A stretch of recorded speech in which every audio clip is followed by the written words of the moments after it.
तो दोस्तों, आज हम आपको लेकर आए हैं लोनावाला और आपको दिखाएंगे यहाँ के फेमस टूरिस्ट प्लेसेस जो कि आप एक दिन में कवर कर सकते हैं।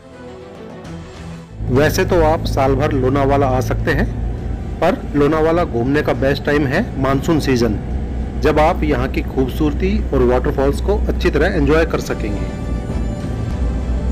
तो सबसे पहले चलते हैं लगभग 2200 साल पुरानी कार्ला केव्स और भाजा केव्स, जो कि बुद्ध वास्तुकला के बेहतर उदाहरणों में से एक है। ये गुफाएं एक सिंगल चट्टान को काटकर बनाई गई है। ये गुफाएं लोनावाला से लगभग 10-11 किलोमीटर दूर है।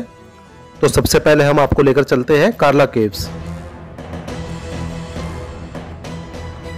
कार्ला केव्स एक पहाड़ी पर बने हैं, जहां तक पहुंचने के लिए आपको कार पार्किंग से लगभग 200-250 सीढ़ियां चढ़नी पड़ेगी, जिसमें आपको 10 से 15 मिनट लगेंगे। सीढ़ियां खड़ी और टूटी फूटी है, इसलिए आपको सावधानी से चढ़ना पड़ेगा। अरे यार, ऊपर एक माता का मंदिर भी है। तो रास्ते में आप देखेंगे आप काफी सारी शॉप्स वगैरह लगी हुई है, जहाँ से आप प्रसाद वगैरह खरीद सकते हैं। केव्स तक जाने के रास्ते में आपको सीढ़ियों के दोनों ओर काफी सारी खाने पीने की और प्रसाद की शॉप्स मिलेगी।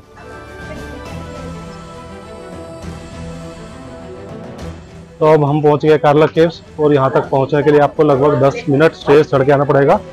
रास्ते में दोनों साइड में काफ़ी दुकानें हैं, और ये टिकट लेना पड़ेगा आपको 25 रुपीज़ पर पर्सन एंट्री के लिए।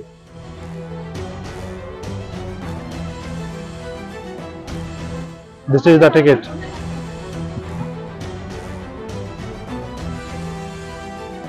तो ये सामने आप देख रहे हैं, ये है कार्ला केव्स, और राइट साइड पे आपको नजर आ रहा है माता एक्वीरा का टेम्पल, जहाँ के लिए आप प्रसाद नीचे से ला सकते हैं और यहाँ माता के दर्शन कर सकते हैं। कार्ला केव्स लगभग 2200 साल पुरानी बताई जाती है, जो कि एक पूरी चट्टान को काटकर बनाई गई है। ये केव्स 2 हिस्सों में बटी हुई है। ये जो आप सामने देख रहे हैं, ये है विहार्स, जो कि मोंक्स के रहने के काम आती थी, और दूसरी केव चैत्य गृह के नाम से जानी जाती है, जहां प्रेयर्स की जाती थी। तो चलिए आपको लेकर के चलते हैं केव्स में।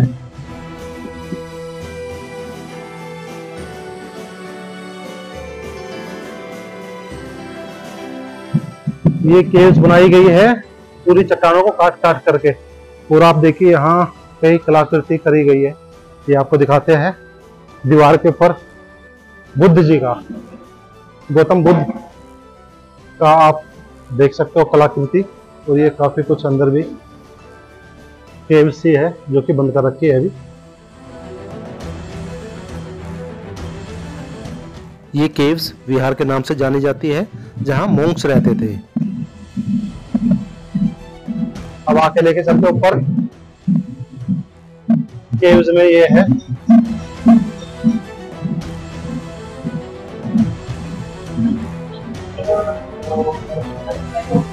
लाइट वगैरह नहीं है, यहाँ सिर्फ नेचुरल लाइट आ रही है।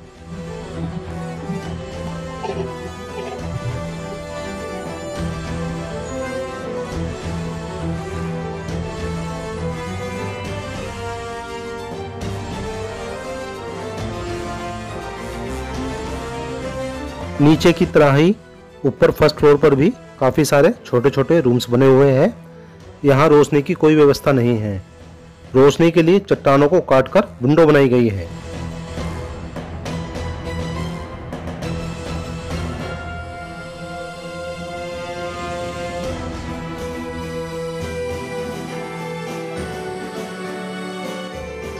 ये देखिए, ये है छोटे छोटे रूम्स जहां मोंक्स रहते थे। इन रूम्स को बंद किया गया हुआ है।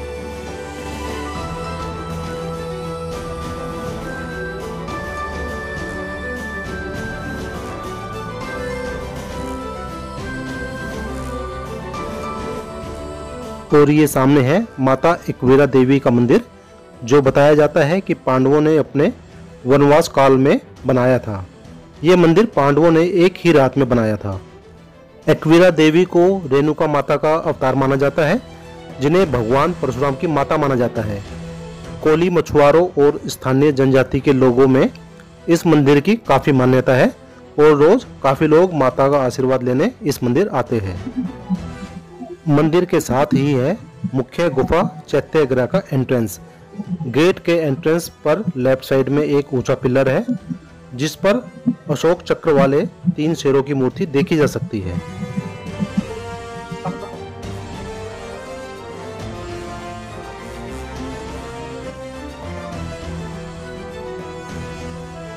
गुफा का एंट्रेंस ऊपर से जालियों से कवर किया गया है और मेन एंट्रेंस की दीवारों पर हाथियों, स्त्री और पुरुषों की काफी सुंदर कलाकृति नजर आएंगी।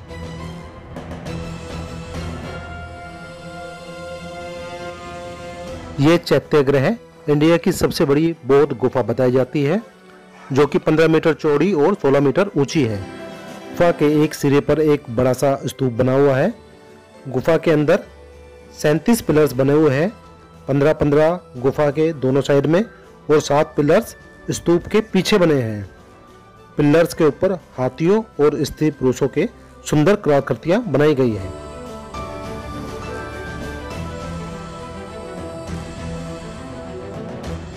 गुफा की छत सागवान की नक्काशीदार लकड़ियों से बनाई गई है जो कि धनुषाकार आकार में है।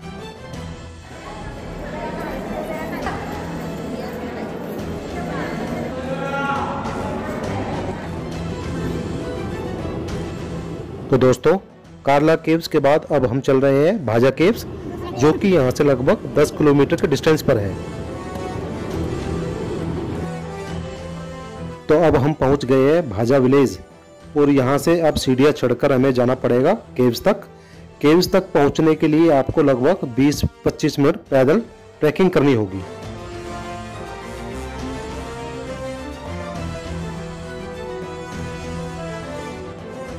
कार्ला केव्स की तरह यहाँ पर आपको रास्ते में कोई शॉप नहीं मिलेगी।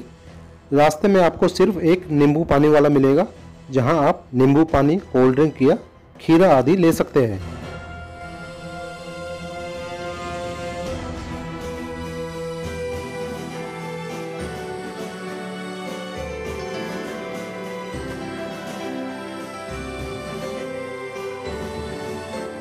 तो अब हम पहुंच गए हैं टिकट काउंटर पर। केव्स में एंट्री के लिए इंडियंस का 25 रुपीज़ पर पर्सन टिकट लगता है और फॉरेनर्स के लिए एंट्री का टिकट है 300 रुपीज़। तो दोस्तों, ये है केव्स में एंट्री का टिकट और ये सामने नज़र आ रही है आपको भाजा केव्स।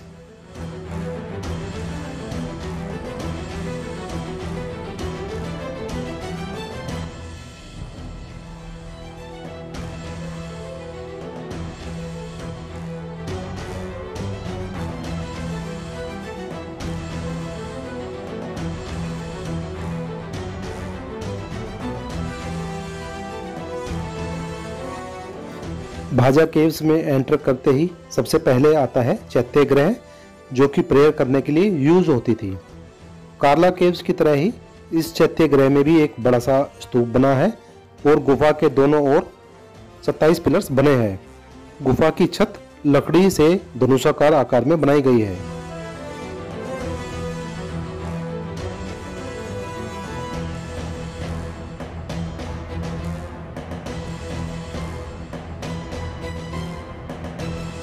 यहाँ कुल 22 केव्स बनी हैं जिनमें से ज़्यादातर विहार के रूप में इस्तेमाल की जाती थी जहाँ मॉन्क्स रहते थे।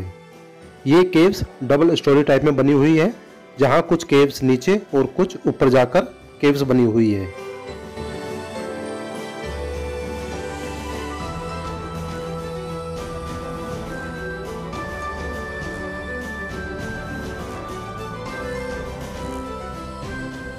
कार्ला केव्स की तरह यहाँ भी छोटे छोटे रूम्स बने हुए हैं जहाँ रोशनी का कोई इंतजाम नहीं है और इन केव्स की हालत काफ़ी खराब है।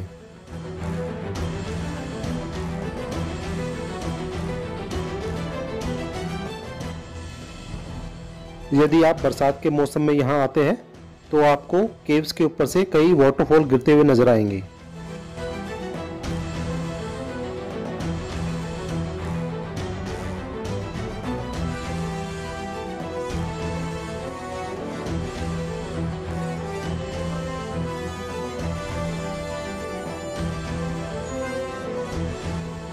थोड़ा आगे चलने पर आपको 14 स्तूप्स नजर आएंगे जिनमें से 5 स्तूप्स केव के अंदर बने हैं और 9 स्तूप्स केव के बाहर बने हुए हैं। ये स्तूप्स उन मॉन्क्स की याद में बनाए गए थे जो यहाँ रहते हुए मर गए थे।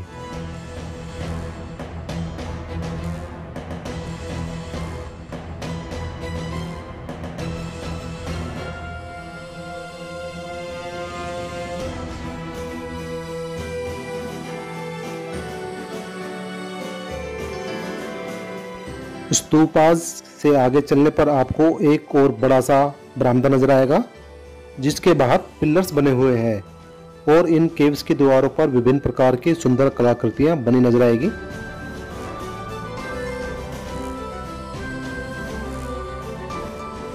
ये केव और केवों के मुकाबले काफी साफ सुथरी बड़ी बनी हुई है। हो सकता है यह मेन प्रीस्ट मॉन्क्स के लिए बनी हो।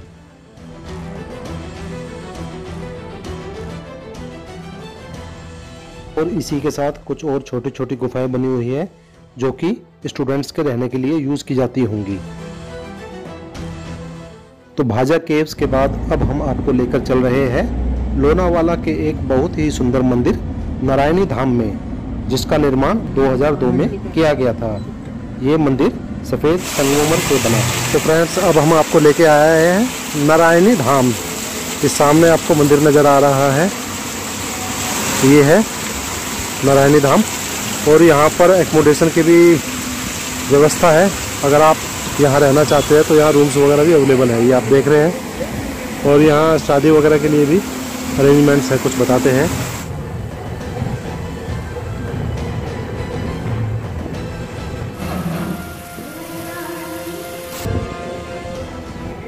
इस मंदिर में नारायणी माता के अलावा गणेश जी और हनुमान जी के मंदिर भी बने हुए हैं। मंदिर के एंट्रेंस पर दोनों तरफ खूबसूरत बगीचे बने हुए हैं और सामने खूबसूरत फाउंटेन से सजाया गया है।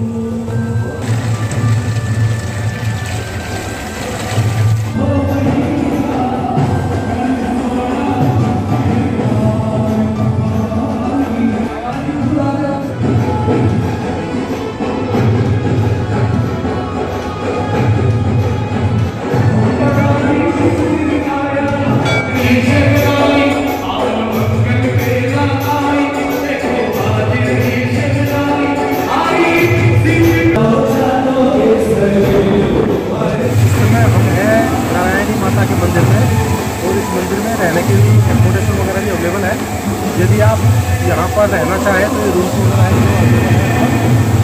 1000 रुपीज़ पर कपल के हिसाब से, पर डे के हिसाब से यहाँ पर रूम्स वगैरह है। यदि आप एक रूम में 4 आदमी तक रहना चाहें तो 300 रुपीज़ पर पर्सन एक्स्ट्रा चार्जेज लगेंगे। और मैरिज वगैरह का अरेंजमेंट भी है यहाँ पर। अगर आप मैरिज वगैरह करना चाहते हैं तो उसके लिए भी यहाँ पर स्पेस अवेलेबल है। काफ़ी साफ सुथरे रूम्स हैं और मंदिर काफ़ी अच्छा है। तो अब हम चल रहे हैं लोनावाला से एम्बी वैली की ओर और रास्ते में आता है बूशी डैम, जो कि लोनावाला का एक मेन टूरिस्ट अट्रैक्शन है। तो आइए अब आपको लेके चलते हैं बूशी डैम, जो कि काफ़ी फेमस है। तो ये हम आपको लेकर के आए हैं बूशी डैम। इस समय बिल्कुल भी पानी नहीं है, खाली पड़ा हुआ। यहाँ देखिए, आप देख रहे हैं सिर्फ पत्थर पत्थर नज़र आ रहे हैं। तो एक्चुअली में अगर आप डैम घूमना चाहते हैं, एंजॉय करना चाहते हैं, तो आपको रेनी सीजन में आना पड़ेगा, तभी आप ये बूशी डैम को एंजॉय कर पाएंगे। ये देखिए, अभी खाली पड़ा हुआ सारा, और रेनी सीजन में सारा पानी आता है यहाँ पर काफ़ी फ्लो से, डैम से निकल के ऊपर से, तो तभी आप यहाँ पर एंजॉय कर सकते हैं। अभी तो खाली है बिल्कुल। ये देखिए, ये सारा व्यू है। यदि आप बूशी डैम मानसून सीजन में आते हैं तो आपको कुछ इस तरह का नज़ारा नज़र आएगा। बरसात में डैम का पानी ओवरफ्लो हो जाता है और सीढ़ियों से नीचे की तरफ बहने लगता है तथा यहाँ लोगों की भीड़ भाड़ लगी रहती है। इसी रोड पर बूशी डैम से कुछ आगे चलने पर आपको 2 और व्यू पॉइंट्स मिलेंगे, लॉयंस पॉइंट और टाइगर पॉइंट। आप इनमें से किसी एक पॉइंट पर रुक सकते हैं। तो अब हम पहुँच गए हैं tigers point. Tigers point famous है अपने सुंदर व्यूज़ के लिए और सनसेट के लिए।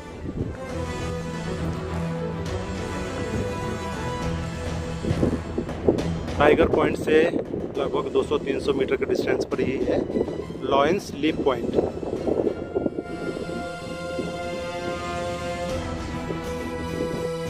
ये देखिए क्या ब्यूटीफुल व्यू है। इसमें इवनिंग का टाइम है तो थोड़ा फॉग हो गया है, दिन में आपको काफ़ी सुंदर व्यू नज़र आएगा यहाँ पर। टाइगर पॉइंट से आप आसपास की घाटियों का सुंदर दृश्य देख सकते हैं। इसके अलावा आप यहाँ से सनराइज और सनसेट का मनमोहक दृश्य भी देख सकते हैं।